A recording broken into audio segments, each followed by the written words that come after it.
বন্ধু, আজকে তো আমার প্রমোশন হয়েছে, তুই আজকে যা খাইতে চাস তোর আমি তাই খাওয়ামু। আচ্ছা ঠিক আছে, চল আগে বসি। বল তাইলে কি খাবি? আগে আমি ওয়েটারে ডাক দেই। এই যে ওয়েটার, এদিকে আসেন তো। হ্যাঁ শাহিন, দাঁড়াও, ওনাদের অর্ডারটা আমি নিয়ে আসতেছি, তুমি এদিকটা দেখো। ঠিক আছে। বেশি বেশি করে খাওয়াবো আজকে, ঠিক আছে? এক্সকিউজ মি স্যার, আপনারা কি খাবেন? এই যে আমাদের মেনু কার্ড। বল বন্ধু, কি খাবি? কিরে আশিক, তুই এখানে? কি রে বন্ধু, তুই কি ওরে চিনস? চিনি না মানি, ওরা আমি খুব ভালো করে চিনি। ও আর আমি ছোটবেলা একসাথে মাদ্রাসায় পড়াশোনা করতাম। জি ভাইয়া, ছোটবেলায় সবুজ আর আমি একসাথেই মাদ্রাসায় পড়াশোনা করতাম। তাহলে বন্ধু সবুজ, তোর কি অবস্থা? তুই কেমন আছিস? এতক্ষণ তো ভালোই ছিলাম, কিন্তু তোর কথা শুই না এখন আর ভালো নাই। কি রে বন্ধু, আমি এমন কি কইলাম যে আমার কথা শুনে তোর মন খারাপ হয়ে গেল? মন খারাপ হইব না কি হইব? ওই বেটা, আমি তোর কিসের বন্ধু? তুই আবার আমারে তুই তামারি কইরা কথা কইতাছস?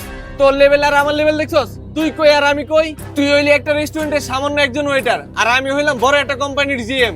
তাইলে তুই চিন্তা করে দেখ, তোর সাথে কি আমার যায়? তুই আবার কোন হিসাবে আমার বন্ধু কইলি? দেখ বন্ধু, তুই যেটা ভাবতেছিস বিষয়টা ওইরকম না।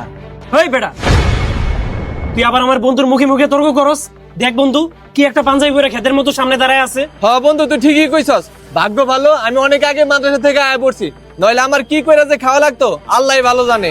আরে বন্ধু, তুই অনেক ভালো করছস মাদ্রাসায় পড়াশোনা ছাইরা দিয়া, নাহলে তোর অবস্থা ওর মতোই হইতো। আরে ভাই, তোরা তো আমার কথাই বলতে দিতেছস না, আগে আমার কথাটা শোন। আমাদের গাজীপুর ব্রাঞ্চে একটু ঝামেলা হয়েছে, আপনার জায়গায় গেলে একটু ভালো হয়। কি ব্যাপার, আপনি ওরে স্যার বলতেছেন কেন? স্যার এর স্যার বলবো না তাহলে কি বলবো? এই রেস্টুরেন্টের মালিক তো উনি। কি বলেন ভাই, সত্যি নাকি? জি স্যার, আমাদের স্যারের ঢাকার ভিতরে আরো 6টা রেস্টুরেন্ট আছে। আচ্ছা ঠিক আছে, তুমি যাও, আমি আসতেছি। জি স্যার, ঠিক আছে। শোন বন্ধু, তোদেরকে একটা কথা বলি, মানুষ মাদ্রাসায় পড়াশোনা করলেই তারা যে সফল হতে পারবে না, জীবনে কিছু করতে পারবে না, এটা তোদের একটা সম্পূর্ণ ভুল ধারণা।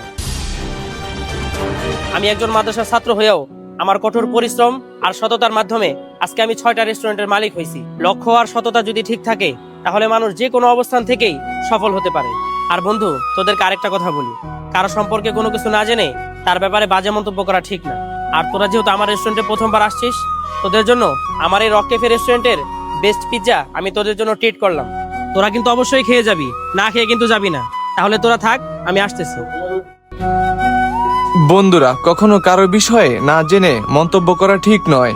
সফলতা বলে কয়ে আসে না, কঠোর পরিশ্রম ও সততা থাকলে যে কোনো মানুষই সফল হতে পারে।